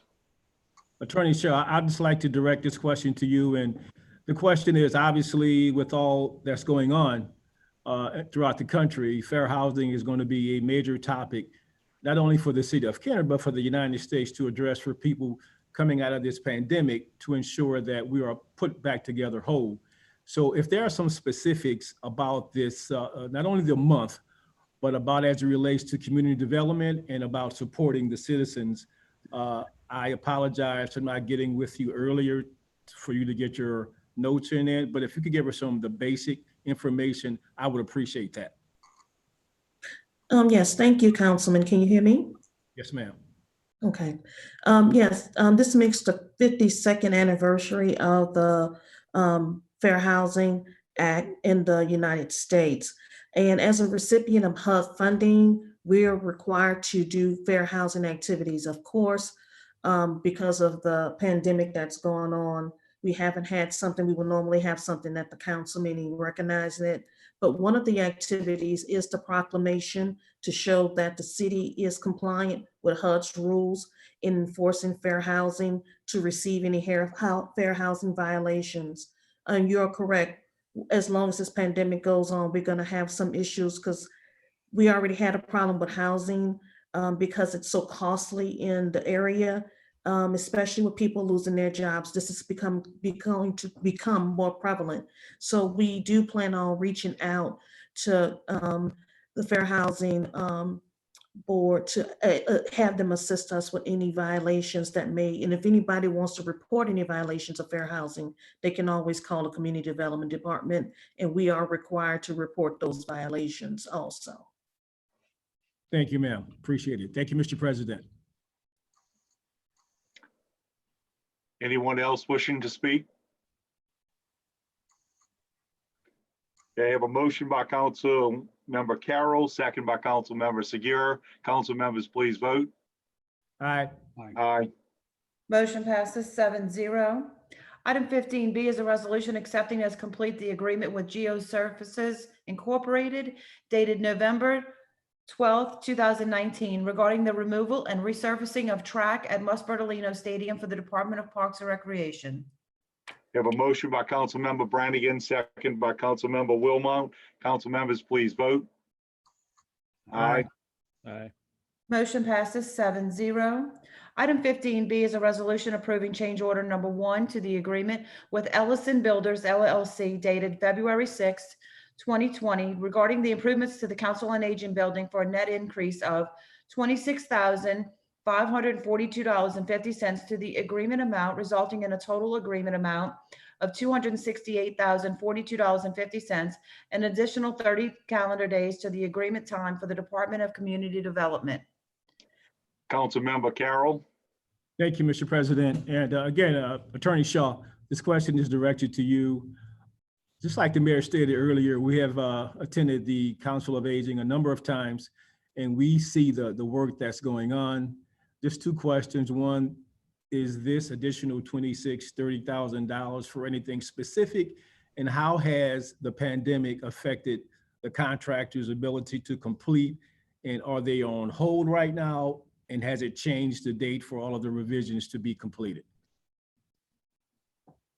Thank you, Councilman Carroll. Yes, due to the pandemic, they are requesting an additional 30 days. However, they are working in the building. If there could be anything good with the pandemic, it has allowed them to continue to work. We have had lots of work that has been done at the building. They're continuing to work. However, we've come across some things that were not foreseen when we first started. One of the things was the carpet. We removed carpet in a portion of the building. However, we realized that we needed to remove all of the carpet because there was an accident when the seniors were there. So we needed to move this forward with this change order. Also, there's some improvements to the outside of the building that we did not anticipate. So we have worked with our engineer, Myers Engineers, because we are spending federal funding under 2 CFR 200. Those are the procurement rules that every agency must abide by. It requires us, when we receive a change order proposal, we have to do a cost reasonableness. That cost reasonableness is looking at the fact of what the what's being proposed and what is reasonable under HUD's rules. The specific, it's 2 CFR 200 4.404.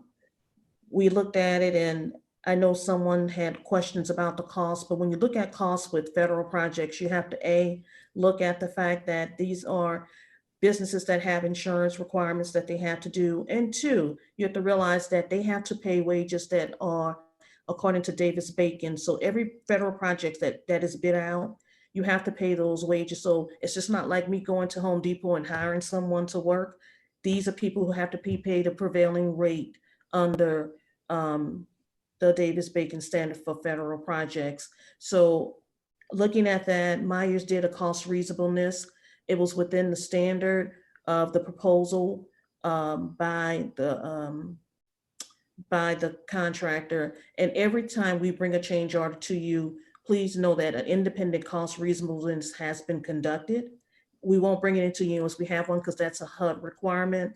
Unfortunately, I had a lot of contact when I was the director of Jefferson Parish when HUD OIG came in looking at that. So I have good information on how to do it to make sure. So please note, whenever we bring something to you from our department, we're going to have an independent cost reasonable that has been conducted to make sure that we're not paying what we're not supposed to pay. And that is going to be a requirement for HUD. Thank you. Well, thank you very much. And my question was kind of forwarded because I would not been able to explain all of the particulars about what can and what can't. And that's why I wanted you to put it on the record for everybody to see and understand, not just for this small cost increase, but the overall cost and the things that you and your department have to do. I would like to thank the administration and your department, because this building particularly is for the seniors throughout the city of Kenner, pretty much for Kenner and Metairie too, that come there and who are using the facility on a more than many of us, but we do use it for other events throughout the city of Kenner. So I think it is good that the administration and everybody involved have taken the opportunity to improve this building that has been there. That house or building is over 50 years old. So you can imagine after 50 years, some of the things that I noticed was the roof leaking, the ADA for handicap for a lot of the physically challenged seniors and anyone that comes to that building. So these changes had to be made. After it's all done, I will be proud to be able to say that we will have one of the better Council of Aging facilities in Jefferson Parish. So thanks again for all your work. Thanks for all the council work and support of this, and the administration and the mayor. Thank you, ma'am. I have a motion by Councilmember Haze, second by Councilmember Carroll. Aye. Aye. Aye. Motion passes 7-0. Item 15C is a resolution approving supplemental number 1 to the agreement with Digital Engineering and Imaging Incorporated, dated March 26, 2018, for construction, engineering, and inspection-related services for Veterans Boulevard Lighting Airport to Loyola, State Project Number H.010.973.6, Federal Aid Project Number H010973, Kenner Public Works Project Number 2014-008-SL, for an increase of $22,294 for the Department of Public Works. I have a motion by Councilmember Brennen, second by Councilmember Haze. Councilmember Carroll. Thank you, Mr. President. And as you say, Councilman Brennan and I, this is an area that pretty much connects District 1 and District 5 as it relates to the whole city, Loyola. I would like to ask Director of Public Works just to give us a little information about this and where we are with the overall contract itself and what we are trying to do to alleviate a lot of the traffic situations along Loyola, and just to help the overall egress and ingress in the city of Kenner along Loyola and the city of Kenner. So if the director can just expand a little bit more, I would appreciate that. This contract is to provide lighting along Veterans between Loyola and the airport access road. This particular resolution is asking for an increase in fees of $22,000. And that's because of we had a lot of conflicts that were discovered. They couldn't put the light poles where they were designed. So we're having to move some of the light poles.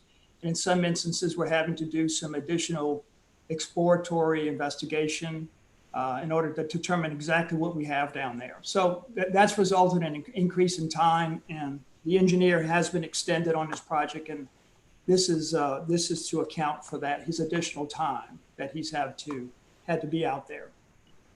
Thank you, sir. Thanks for the information. This isn't a dash. This is going to be a marathon, and thank you guys for all the hard work, particularly with the engineers, to be able to ensure that this will make that particular corridor along Veterans and Loyola also something that will adjust to the airport itself coming into compliance as we await the additions, as we await the flyover, and all of the things that's going to be happening from a business standpoint along Veterans and Loyola. So thanks again, sir, for all your support.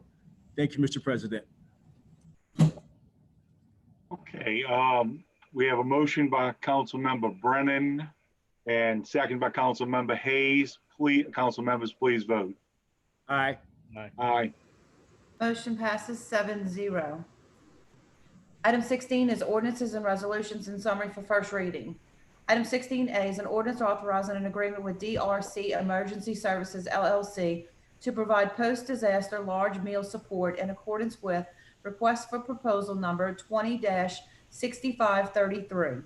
Item 16B is an ordinance authorizing an agreement with DRC Emergency Services LLC to provide post-disaster emergency support services in accordance with request for proposal number 20-6535. Item 16C is an ordinance authorizing an agreement with CERES Environmental Services Incorporated to provide post-disaster debris collection, processing, and disposal services in accordance with request for proposal 20-6536. Item 16D is an ordinance authorizing an agreement with Debris Tech LLC to provide post-disaster debris management and monitoring services in accordance with request for proposal number 20-6537. Item 16E is an ordinance accepting the lowest responsive bid received from Magna Sync Movilla Corp. Doing business as Film Tools to furnish PTZ cameras, camcorders, tripods, smart TV, and switcher in accordance with letter bid number 20-1954 in an amount not to exceed $21,160.44 for the Department of KTV. Item 16F is an ordinance ratifying the repair of pressure lines of unit number 2026 by Lesson Chevrolet, an authorized dealer with additional parts and labor in the amount of $8,914.57 for the Department of Public Works. Item 16G is an ordinance authorizing the rental of portable toilets on an as-needed basis, utilizing the Jefferson Parish contract with Throne to Go LLC, doing business as Event Restroom, proposal number 50-128980, not to exceed $60,000 for the Kenner Department of Parks and Recreation. Item 16H is an ordinance authorizing the administration to utilize existing state of Louisiana contract number 4400007550 with Napa Auto Parts to purchase vehicle parts, equipment, and accessories for the city of Kenner on an as-needed basis not to exceed $75,000 annually for the Department of Fleet Management. Item 16I is an ordinance accepting the award of fiscal year 2018 Emergency Solutions Grant ESG funding in the amount of $33,319 by the Louisiana Housing Corporation to budget funding for the Department of Community Development. Item 17 is reports from the council and our special committees. Does anyone have any reports? Councilman Carroll? Thank you, Mr. President. Yes, I think this may be a good time just to say that, you know, the city of Kenner, the workers, the people who live in the city of Kenner, we are all being affected by this pandemic. And I want to thank the mayor, the administration, and the council for doing what we can. This is new to everybody. This is an opportunity for all of us to become better. It has given us an opportunity to show more empathy and caring about our citizens. Not that we didn't have it, but I think this is an opportunity for us to really show, to be able to physically see people and support them. Also, the fire department, EMS, and the police department, as the mayor said, they are doing a fantastic job as this pandemic unfolds. It is addressing many things, particularly from a health standpoint, that we are now having to deal with. As a District 1 resident my whole entire life, it has affected me and my family and many of my friends, particularly hard. And many of our family and friends and residents, some to the point of being, deceased. And particularly for the Black and brown population, it has affected us a lot. And it is something that is bigger than the pandemic that needs to be addressed. As I speak with the mayor and Ms. Fauché about different things within District 1, to appreciate their support and to appreciate the fact that as the representative of District 1, to bring up some things that may not be known by the other councilman or the mayor or other departments, but to be able to address it. I may not be able to get the mayor all the time, but Ms. Fauché has always been there to address certain things, particularly about the food bank, about the hours of the food bank, the days now having to be adjusted because our workforce has been depleted because of this illness. We have a number of employees that are in the hospital dealing with this. So, everybody's doing what we have to do. The fact that it has affected District 1 and the African-American Hispanic community, we enjoy our family, we enjoy our friends. We like to gather, we like to have picnics, we like to socialize throughout the whole city of Kenner. But we have to adjust now. We have to be able to look at this as something to ensure that we will be around later to have all this. And please don't take offense to anyone by the police department doing their job to ensure that they are enforcing social distancing, because they have to do this.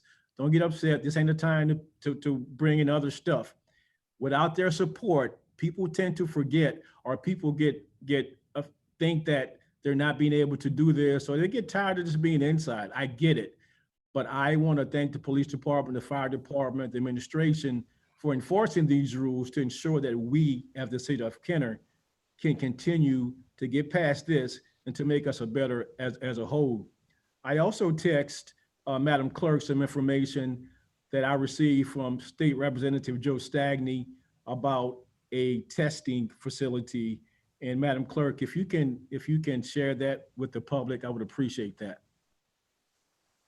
Yes, sir, I'll be glad to. Walgreens will be operating at a no-cost drive-up COVID-19 testing facility at 1544 Manhattan Boulevard in Harvey from 9 a.m. to 4 p.m. on April 17, 2020. You will get your results in 1 to 2 days. You can go online to www.walgreens.com, coronavirus, or www.walgreens.com, find care. Once there, take an online assessment, and if qualified, you will be able to select an appointment time. Thank you very much. And obviously, this is going to be on the West Bank. There's transportation issues from people in Kenner and generally crossing the bridge, because we're being asked to stay home, so now we have to go over there. So after speaking to Representative Stagney, I will be speaking to Representative Smith and all of the Kenner delegation to find out, is there a way for us to have something on the East Bank, particularly in the city of Kenner? That's the good thing. Another part of that is you have to have symptoms to be able to get tested. So while it will help, but I think overall testing will support the entire city when we are get to the point where everybody needs to be tested to be able to show more. So information like this is important. I want to thank Representative Stagney and all of the Jefferson Parish delegation to support this. And as we get more information, we'll be adding it on. And Ms. Fauché, the information that I passed to Madam Clerk, I would like for this also to be added to the Kenner webpage, because I'm going to do the same with District 1 and anybody else. Please, to be able to use this information for the citizens of Kenner. Thank you, Madam Clerk. Thank you, Ms. Fauché. Thank you, Mr. President. Councilmember McKinney. Thank you, Mr. President. I just want to take my time to thank everyone who's been working with the administration, specifically thanking Lee Roussel, Chad Pitfield, and his staff in the Recreation Department, the Public Works Department, the Deborah Foshi, Emergency Planning Director Doug Dote, and Heather Hilliard for all the work that they're doing. The Community Director, the Community Development Director, Tamithia, and her staff. I know that they've been working and they've been especially hard hit by the pandemic. And then also to all the volunteers in the community and all the people who, again, who are helping and doing their jobs, and people who are just wanting to make an impact, like those at the Vineyard Church and churches throughout the area. And then again, everyone who, my assistant and all the other assistants who are working, assisting with Meals on Wheels, and everyone who's just working together to get through this, so we can all come out a better and stronger community after this. Thank you. Councilmember Wilmot. Thank you, Mr. President. I too wanted to extend thanks to all those healthcare professionals, doctors, nurses, respiratory therapists, and all other healthcare workers that work in ERs, ICU, the COVID units, as well as the EMTs, law enforcement, firefighters, workers in grocery stores, restaurants, hardware stores, workers in our city, parish, state. They are the ones who are keeping the train on the tracks for us all. I just want to let them know that we really appreciate what they do for us, and God bless them. Thank you. And I would like to thank the administration and the IT department, because I know how to turn this computer on and turn it off. And they put all of this stuff together so that we could have a successful council meeting. I really believe this thing went off phenomenal today. Okay, Madam Clerk. Yes, sir. Item 18 is new business. We have none. Item 19 is unfinished business and motions to reconsider or remove from a tabled position. We have none. Item 20 is persons wishing to address the council on special subject matters. Mr. Chairman, I do not see anyone in the queue. Yes, we have three people that have put their lights on. Mr. Campo, can you go from top to bottom? I can. Give me 1 second. Just got to bring my interface back up. It crashed on me. All right. Mr. Brown, you are unmuted. Thank you, Adam. Thank you, Mr. President. Richard Brown, 824 Sessions Lane, Kenner. First off, Mr. President, I want to thank you, the administration, the IT department, everybody who put this Zoom meeting together. Y'all did a fantastic job. I think it worked extremely well, and congratulations. I think it's been a super meeting, and it seems to have come off without a hitch. Although I think Mr. Haze may have lost his internet connection a time or two. I want to bring something up. I want to make 2 or 3 comments and ask a couple of questions. And this has to do with the last council meeting we had, which was the first council meeting in March, when the council awarded the garbage contract to IV Waste. And if some of you remember, some of us who spoke against awarding that contract stated that it was not the same, it was not for the same price as we were paying Ramelli. We had been assured repeatedly by various officials, by the mayor, I think by Deborah Foshi, that the price was going to be the same and it would not cost the city or its residents anything extra. But that turned out not to be true. And one example is we were paying Ramelli Waste at the time that contract was approved, $11.28 per household per month for garbage pickup. The contract that was before the council provided to pay IV Waste $12.32 per household per month. A dollar something per household extra. I think $1, I don't have the figure here, but $1 something extra. Even though we had tried to point that out, we were told we didn't know what we were talking about and the cost was the same.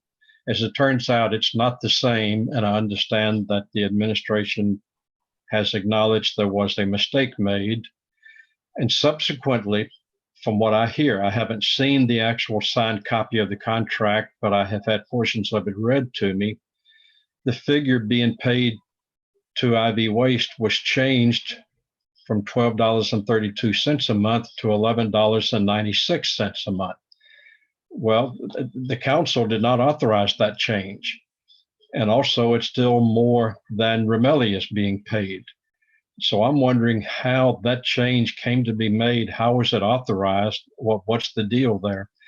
And then there were 2 changes that the council mandated should be made to the contract, that one was not included in the final contract at all. The other one is incorrect. If somebody can address those concerns, I would appreciate it. Are you finished, Mr. Brown? Yes, I think I used up my 3 minutes. Thank you, Mr. Yes, President. sir. Thank you. Is anyone gonna, Mayor Brown? I mean, Mayor Zahn?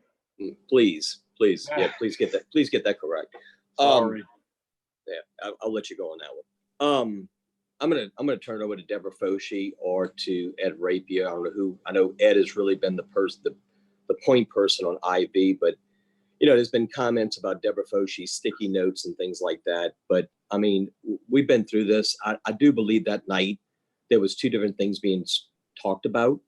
I thought we weren't going to rehash all these things. All the things you just said about paying more with IV Waste is totally absurd and not true. Deborah, do you want to take the part about that night? And Ed, you want to wrap it up with the final, what's being done now? How do y'all want to do that? I can say that the number I put up that night was the number that came off of Mr. Ramelli's check from that very day. So that's what that was. I'm not sure what the questions are about the sticky, but the difference between the numbers are the difference between what we're paying IV, also Ramelli, and what we charge the citizens, because the bill to the citizens includes not just IV, but also River Birch. So on your bill for garbage, you will find a charge of IV and River Birch for a total. And what was being said that night was that the total was being paid to IV. It is not. So that clears up that night. Now, Ed, you want to clear up the accusation that we're paying more to IV than we're paying to Ramelli for the future? The answer to that question is that the original Ramelli contract started off at, and I don't have the original in front of me, at $10 and something cents, if I remember correctly, with an annual increase, mandatory increase based on the CPI. If you use the original dollar amount in the contract and bring it forward to January 1st, adjusting for the CPI, it comes out to the $11.90 something cents. And so that is where those numbers come from. As far as Mr. Brown's assertion that changes that the council mandated were not in there, as far as I know, I took the language directly off of the resolution as passed and put it in there. I mean, I was the one that typed it, so it should, as far as I know, I picked up everything. Mayor Zahn? So when I told, this is to the council, when I told y'all you'd be voting on something that the people were paying for now with Ramelli, as opposed to for what you would be paying IV, it is the same. So for the general public that's out there, and also the council members, you were not lied to. Thank you, Mayor Zahn. Adam, can we go to the next person on the list? Miss Alessandra, you're unmuted. Oh, can y'all hear me? Yes.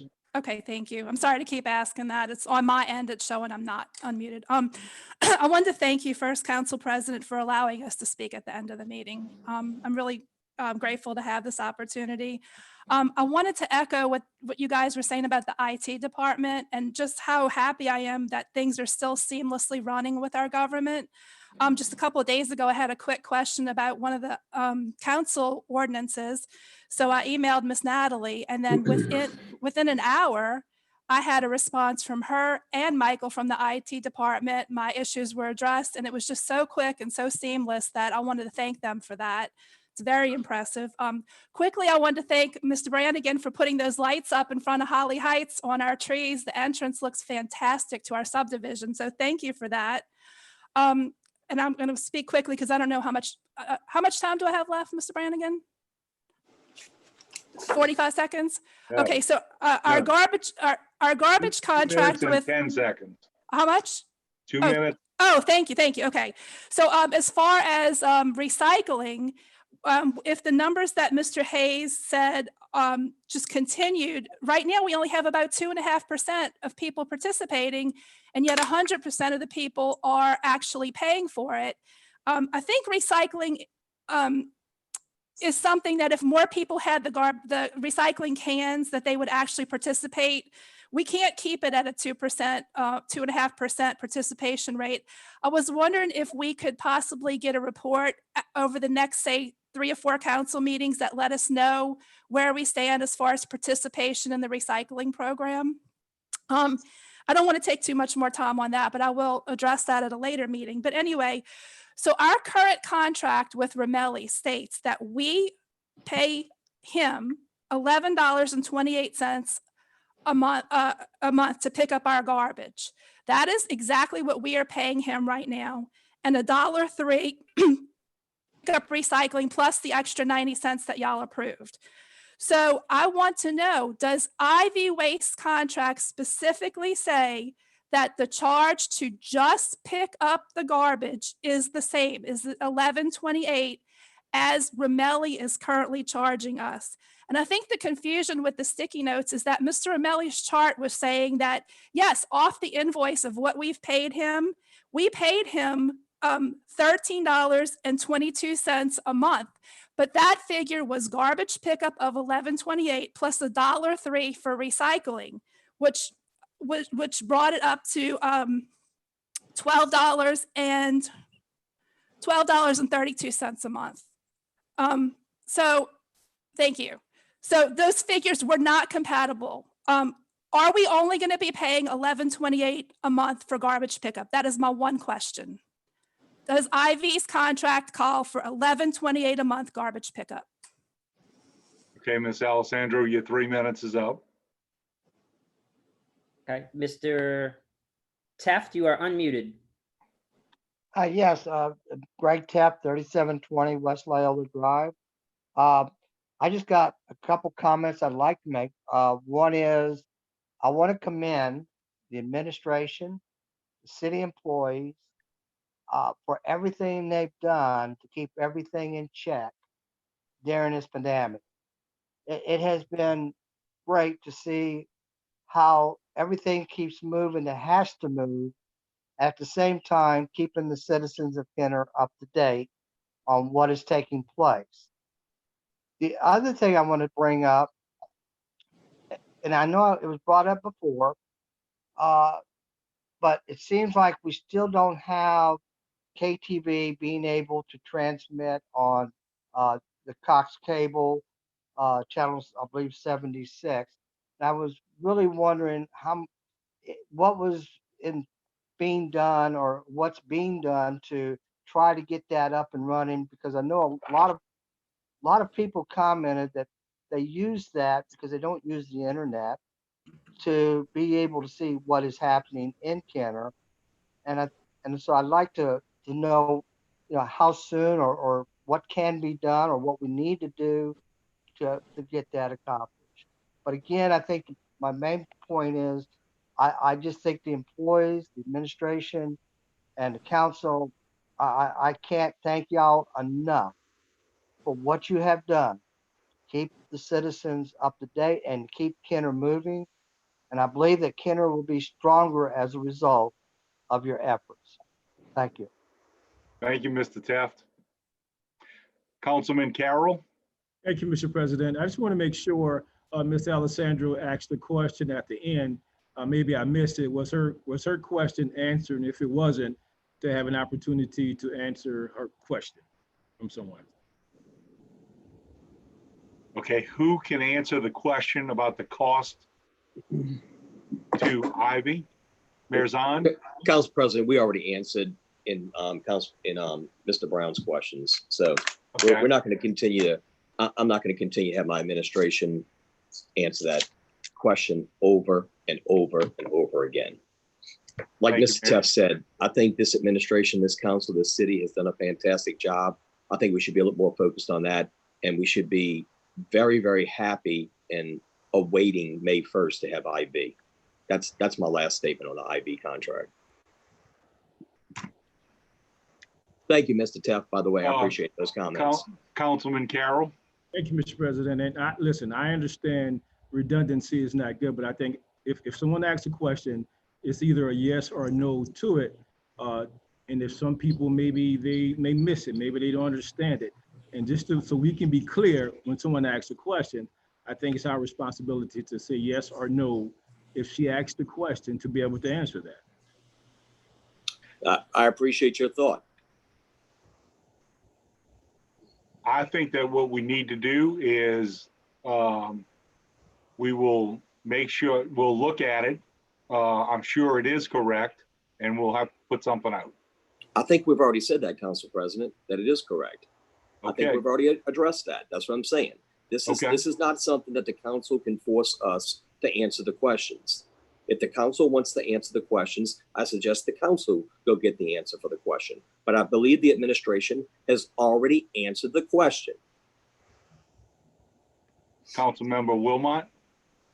Thank you, Mr. President. I'm just chiming in on, I wanted to thank the mayor in particular and administration for all that they've been doing during this pandemic. Just really excellent, working very hard, including everybody. We're able to meet when we need to meet, not of course keeping social distancing in place, but to help people and do things, do our jobs. And I really appreciate it. IT, fantastic. We're able to have this meeting. I think it's going over quite well. And I just wanted to say thank you to my colleagues as well. And to you, Mr. President, you've been a shaker and a mover throughout. So thank all of you. It's been a blessing. Thank you. Mayor Zahn. Thank you, Council Wilmot, and another thank you to the council and also our chief of police and our fire chief for working with us so closely. Well, I have to say that I talk to Mayor Zahn more than I talk to my wife. And sometimes she asks who you're on the phone with, but we're in constant contact, and I stay in contact with the council to make sure we're moving forward. Council Clerk. Yes. Natalie, you're muted. If you have no further business, we can get a motion to adjourn. Motion. Second. Meeting adjourned. Have a good day. Thank y'all. Thank you. Thanks, guys.